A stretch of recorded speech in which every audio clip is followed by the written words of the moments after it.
Assalamualaikum. May the peace, mercy, and blessings of Allah be with you. Halo anak-anak, hari ini kita akan bicara tentang expression of obligation, prohibition, and suggestion. Nah, adapun tujuan pembelajarannya adalah dengan memahami fungsi sosial, struktur teks, dan unsur kebahasaan, siswa dapat menerapkan dan menyusun teks tentang keharusan, larangan, dan himbauan atau saran dengan baik. Oke. Dalam bahasa Indonesia, obligation itu diartikan sebagai keharusan atau kewajiban. Sedangkan prohibition itu adalah larangan dan suggestion adalah himbauan atau saran. Oke, kita mulai pembelajaran tentang obligation, keharusan atau kewajiban.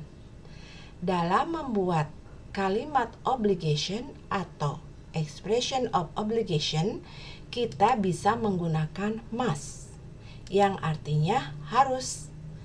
Formulanya seperti ini. S plus must plus verb. S ini sebagai subjek.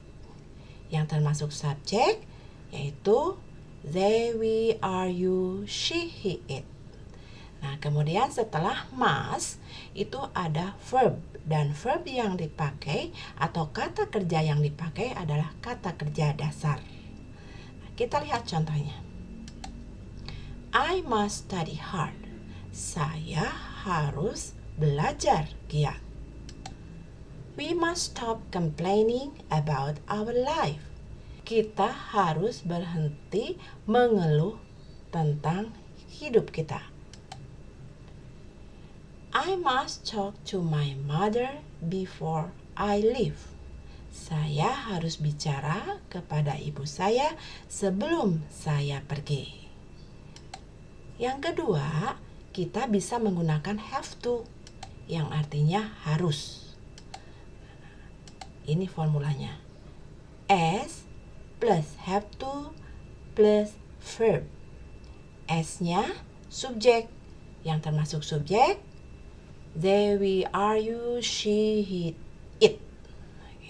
Kemudian setelah have to itu diikuti oleh verb atau kata kerja dasar.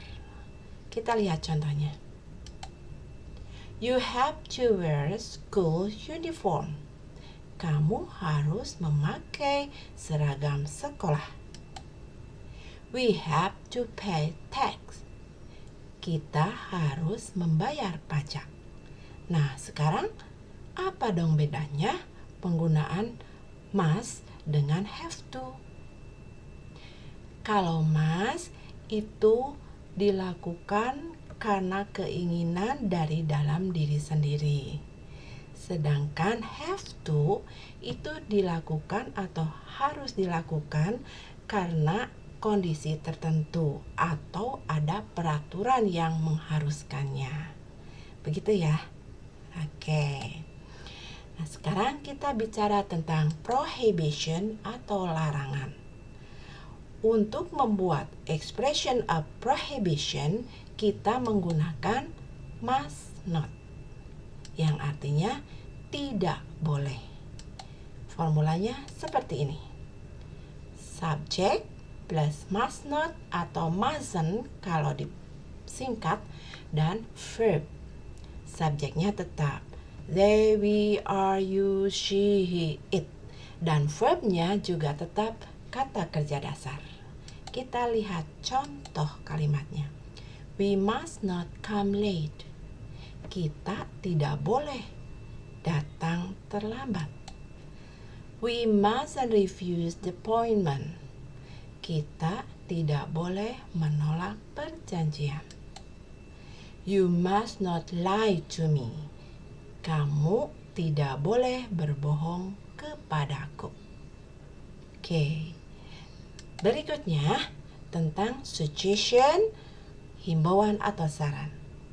Nah, untuk membuat expression of suggestion, kita menggunakan should, yang artinya seharusnya.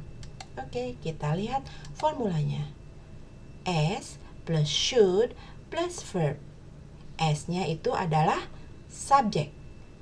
Seperti they, we, are, you, she, he, it. Kemudian setelah should diikuti oleh verb. Verb yang dipakai adalah kata kerja dasar. Oke, kita lihat contohnya. We should come on time. Kita seharusnya datang tepat waktu. You should talk to your parent about this case. Kamu seharusnya mengatakan kepada orang tuamu tentang masalah ini. She should try how to make a cake. Dia seharusnya mencoba bagaimana cara membuat sebuah kue. Nah, karena ini adalah himbauan atau saran, berarti kita bisa menerima atau menolaknya. Kita lihat responnya. Respon ketika kita diberi saran. Kalau kita menerima saran, nah kita ucapkan okay, with pleasure. Yep, I'd like to. Yes, I'd love to. What's a good idea? It sounds good. Nah, ini kalau kita menolak saran yang diberikan kepada kita.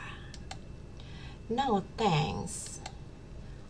I dislike that. No, I'd rather not. Sorry, I can't. I don't like it. What a bad idea. Okay, student.